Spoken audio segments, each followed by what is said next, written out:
Welcome back to the Voices of Women Summit, where in honor of International Women's Day 2026, we are raising the voices of hundreds of women so their messages can be heard.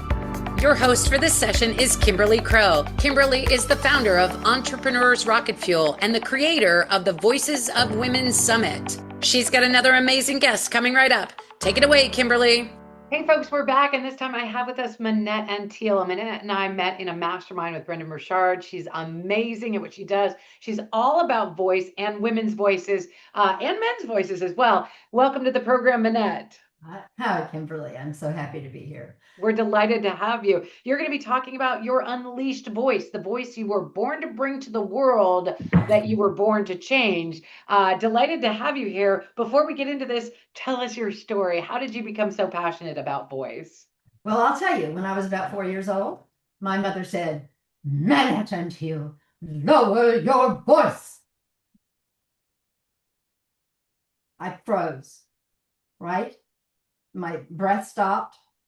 My sound stopped in my throat. My whole body braced.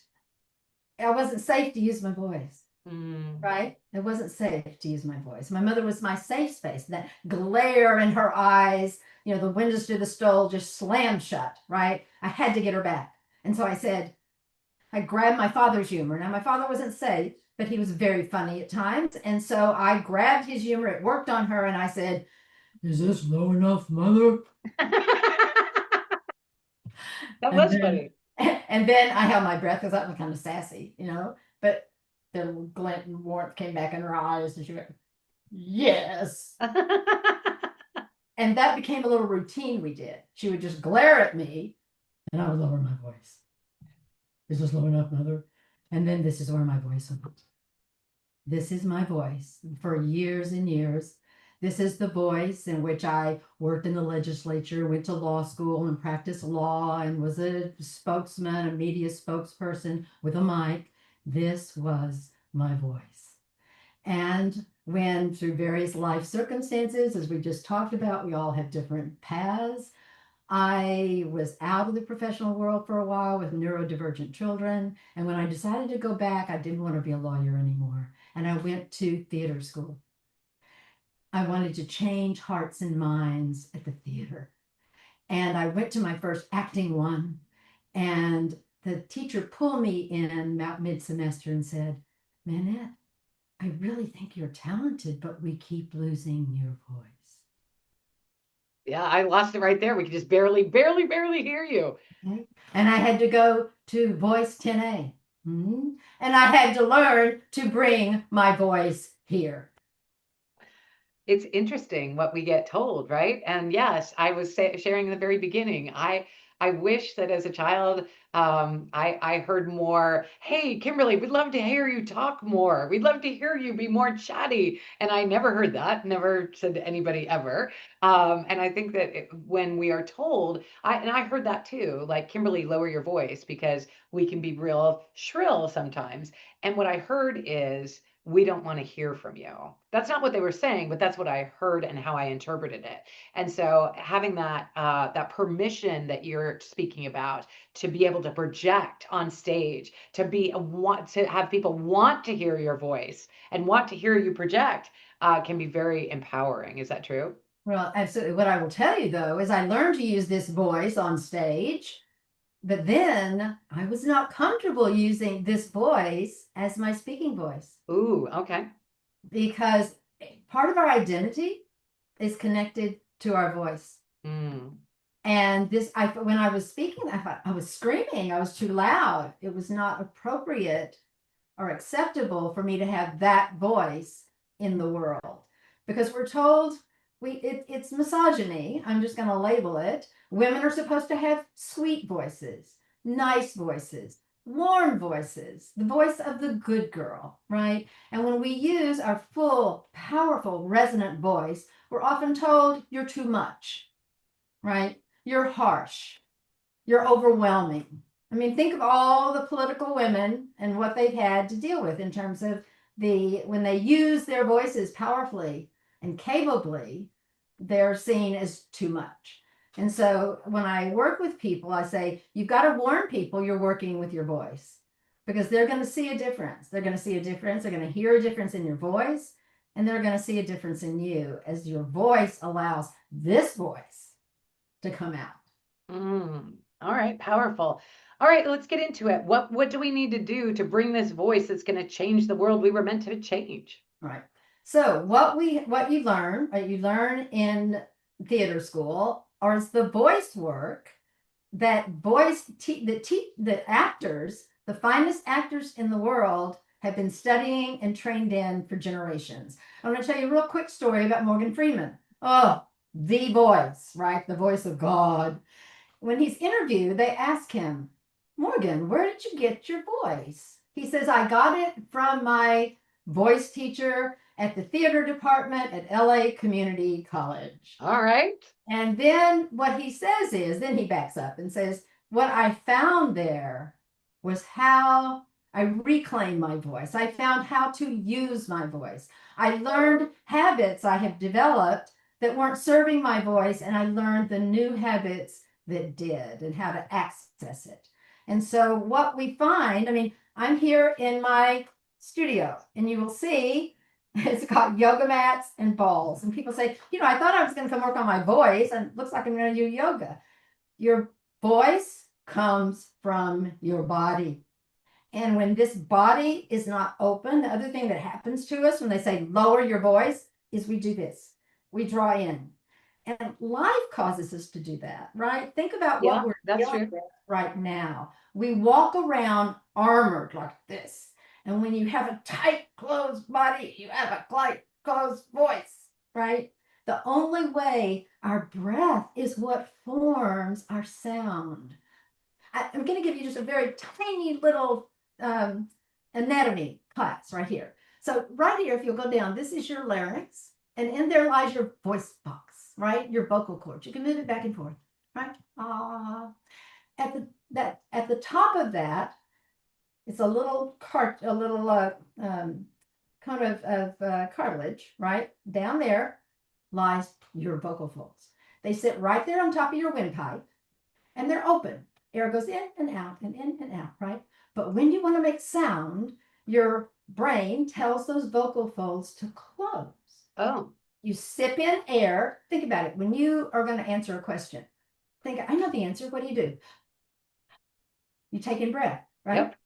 I know. So you take in the breath, and then the vocal folds close, and then the breath needs to come out, right? And so it forces the vocal folds open, and they begin to vibrate like this. Only it's like this. They're as big as your thumbnail. Wow. Here's your thumbnail. But they start vibrating like this, and that creates sound waves. The sound waves, the breath has done its job. Sound waves go up through your throat into your oral cavity, your big resonant chamber here, and they bounce around in your hard palate, your teeth, your jaw, your cheekbones, your head. These sound waves then go out into the world. They bounce against the surfaces, and they go into your listener. This voice, the sound waves you created here go into the body of your listener. It resounds in their bones, into these little bones in their ear, which are translated into sound. You are touching your listener with the sound of your vocal. I love that. Your voice is vibrating, and then it reaches a listening device, and the listening device receives and translates it into sound. So the question that's been on everybody's mind for years and years, if a tree falls in the forest, and nobody's around to hear it, does it make a sound? And the answer is actually no, because the sound is in the receiving when that vibration hits your listener. So yes, I think this is really fascinating that you were actually touching them from vibration perspective. I mean, we said so when we speak, we want to reach and touch our audience. And that is what you're doing, but not if you don't create the circumstances, the environment in this resonating chamber. The resonating chamber includes our lungs, our body. It's not open. If you don't have an open ribs, an open abdomen, you're not going to have a full breath. There's not going to be enough breath to keep those vocal folds vibrating. And I will tell you, your breath, how it moves, reveals your emotions. Your breath changes with your emotions. I want you to think about it. We feel our emotions in our bodies. They process through the limbic system in our brains, but we feel them here. We think about it. Say, that touched my heart, right? Can you feel it? Just kind of touch your heart. We feel it there. We say, that gave me butterflies in my stomach. We come down here, right? And we say, oh, right? Oh. Yeah, we're nervous, but we're excited, we anticipate, or we laugh, or we feel flirt, right? We feel it here, right? In our solar plexus. And then we say, that got me in the gut. Oh, Yeah. and down here, feel it. It got me in the gut. You feel that pull in there? Oh, that's where power is. Oh, that's where anger is. Oh, but it's power, the sovereign, right? I'm in control. But that's also where we feel, we feel it in the gut. That changes your breath. Your voice and your breath reveal all. Ask somebody, how are you? I'm fine. You know instantly how fine they are. Are they really fine? Are they kind of fine or whatever? I'm fine. Our breath reveals our emotions, reveals ourselves, reveals our identity. And when we learn to open the breath, open the body, we actually, that's one of the ways we regulate our neurological system into the parasympathetic, the relaxed, the open, which is where we find presence. You find presence in your body. People feel you before you ever utter a word. And it comes from being open to yourself, to your own feelings, as well as allowing you the strength to be present, open. And when you do that, you hold the room. You don't need to command it. You regulate. We have these You become mirror magnetic. when you're emotionally regulated, so is your listener, and so is your audience. Well, Manette, there's a lot here to unpack. We have some, if you have a comment or question for Manette, please put it in the chat. We'd much rather make this about your questions, to answer your questions, than about just Manette and I talking, although Manette and I could talk for hours. Are you actually in San Diego this week? Yeah, I am. Awesome. So I'm going to be seeing you at an event later this week. Fantastic. Karen says, my story is called Invisible No More. I had to start showing up for myself and using my voice. Right. It's all tied. How many people are telling us this? Our minds, our bodies, our souls. It's a system. There's not mind body. It's a constant movement. It's just like there's not a heart body, stomach body. We're a being, and if we're not connected through that with awareness, we so become disconnected from ourselves, disconnected from who we are, disconnected from the voice, because it all works the same. Our breath, our body, our being. Well said. All right. Well, you do have a couple of amazing gifts for our folks. So do you want to tell us about the free gift that you have for our people? Yeah, so the free gift is a PDF. It's your voice and present foundation guide, the 7 fundamentals. Connect with breath with an open body, develop new habits, nurture those new habits, engage your energies, and communicate with power and transform the world. And on the PDF, there is a QR code which leads you to a free video, a little deep dive into one of my sessions from my course. Great. All right. So to get that gift, I don't know if we have a link, but you could email our support team at support@voicesofwomensummit.com, not Voices of Women, but voicesofwomensummit.com, and put Manette Intiel's gift in the subject line, and then we will make sure that you get her PDF. Now, for our VIPs, you also have something special for them, I think. Is that correct? I do. For the VIPs, I am upcoming in March, the 27th and 28th. You can choose. I'm doing a 3-hour workshop. A deep dive into this work, so you can experience it in your body, and it's called Why Brilliant Women Lose the Room and Reclaiming the Voice. Ooh.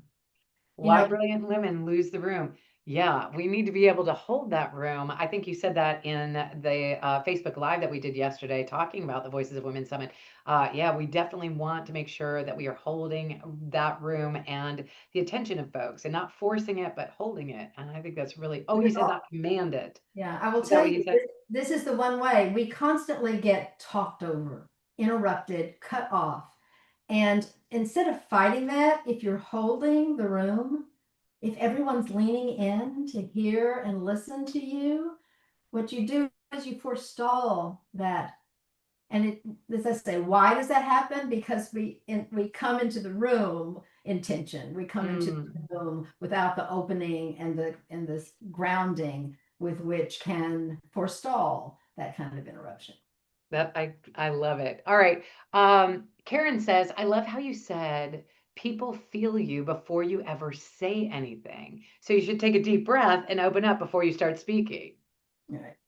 And then I will tell you, I am this what you will learn about in all of these communications is I am launching a course on April 13th on the Unleashed Voice. It's a The 12 Unleashed week, Voice. 12 Awesome. week. If they would like to be a part of that, and this is not the VIP gift, but this is an offer that you're making for our folks. If they would like to be a part of that and participate in that, tell us how they get access to it. So you would go to my website, which is simply yourvoiceconnection.com. It's the name of my company, yourvoiceconnection.com, for all information about the 12-week course. I'm limiting it to 12 people because it's really very much hands-on. We need to work together in a supportive container.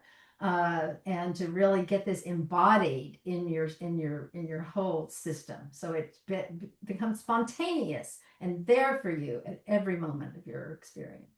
Wonderful. All right, so go check it out. Click the link and find out more about how you can work directly with Manette. She is absolutely incredible, one of my favorite people. Unfortunately, we are running short on time. So next speaker up, I will actually be speaking. We're going to be talking about Voices Rising, the 3 shifts that helped bring 250 women to a world record stage. I'm excited about talking about that. It's going to be amazing. We'll see you back at the top of the hour.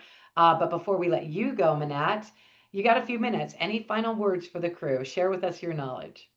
What I like to tell people, some people say, I hate my voice, I don't like my voice. The thing is, your voice, you emerge from the womb, you emerged into the world with your one of a kind snowflake voice.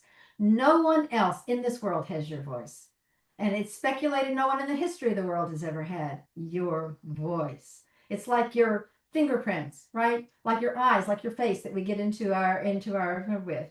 It is the voice that you were sent into the world to bring, and it has all the power to use to achieve every goal and every vision that you have for this world. A world that we need the voices of women to make a world of justice, of fairness, of inclusion, and of human dignity.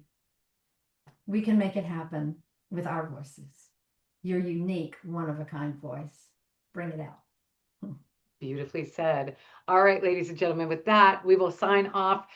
Be back on this. It's actually this session. This is the only session for our next session. I'll be talking about those 3 shifts that helped bring this all about. We'll see you back at the top of the hour. I'm Kimberly Crow. Cheers. Thanks.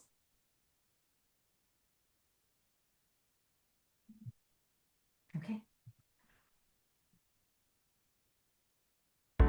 Wow, that was an incredible session. For replays of this talk and all the talks, plus a host of valuable bonus gifts, upgrade now to VIP. That way you can revisit your favorite sessions and catch any you may have missed. We'll see you back for our next session shortly. Which one will you choose?